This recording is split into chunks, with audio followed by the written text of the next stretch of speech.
दोस्तों आज हम बात करेंगे 36 डेज वेब सीरीज के एपिसोड 7 की। तो दोस्तों इस एपिसोड की शुरुआत विनाइफर से होती है, जहां वो चूहा मारने वाली दवा मिलाकर एक केक बनाती है और फराह के गेट पर रखकर चली जाती है।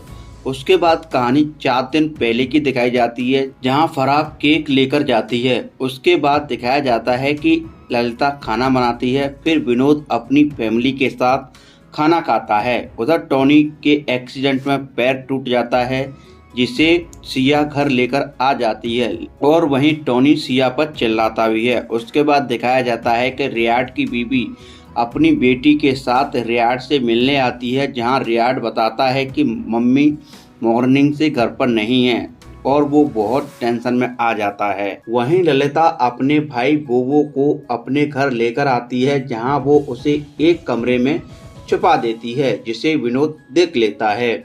उधर दूसरी तरफ विनाइफर अपनी बेटी व पति के साथ समुद्र के किनारे खेल रही होती है, जिसे बाद में रियाड व उसकी बीवी घर लेकर आते हैं।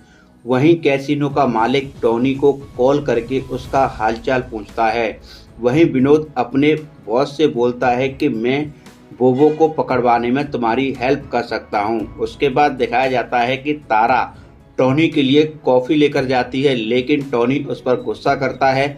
उसके बाद तारा सिया से मिलती है और बोलती है कि टॉनी अच्छा इंसान नहीं है। तारा टॉनी के बारे में बुराई करती है, तो ये बात सिया को अच्छी नहीं लगती है। उधर दूसरी तरफ ऋषिकेश रियाड से मिलता है। वह डेंजल के पैसों के बारे में पूछता है कि पैसे स्टूडियो में थे, तुमको कैसे पता था, और बोलता है कि ये बात मुझे फराह ने बताई थी। तो एक पल के लिए ऋषिकेश को समझ नहीं आता है कि उसके साथ क्या हो रहा है। उसके बाद ऋषिकेश उसके घर जाता है, लेकिन वो वहाँ नहीं होती है। फिर सिक्योरिटी गार्ड उसे बताता है कि उससे मिलने एक बंदा आया था, तो ऋषिकेश उसे पहचान लेता है। फिर ऋषिकेश मोहित के घर जाता है, जहाँ वो उसे बताता है कि उसका नाम फराह नहीं, उसका नाम सुहाना है।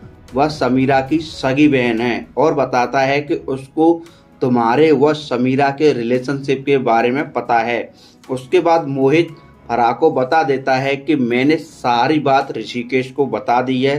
उसके बाद दिखाया जाता है कि राधिका किसी मीटिंग की बात कर रही होती है। वह उसकी बेटी अदिति फराह के साथ चली जाती है।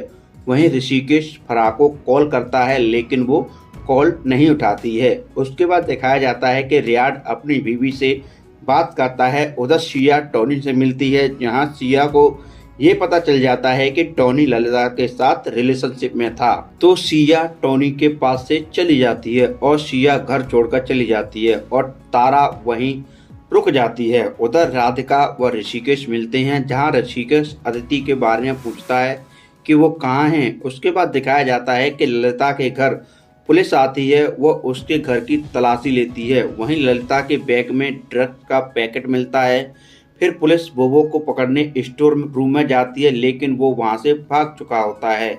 उसके बाद पुलिस वहां से चली जाती है। उधर तारा टॉनी के पास जाती है और बताती है कि सिया अपनी फिल्म शूटिंग के लिए चली गई है। फिर वो टॉनी का फोन लेकर चली जाती है। उधर फराह ऋषिकेश के पास वीडियो कॉल करके अदिति से बात कराती है। फिर ऋषिकेश अपनी बेटी को लेने जाता है, लेकिन फराह उसे उसी के सामने अदिति को अपनी गाड़ी में बिठाकर लेकर चली जाती है और फिर एक नाम में अपनी गाड़ी व अदिति के साथ चली जाती है और फिर अदिति को वापस विला लेकर आती है, जहां ऋषिकेश अपनी बेटी से मिलने के बाद फराह से मिलने जाता है, जहां वो उसको अपनी फैमिली से दूर रहने को बोलता है।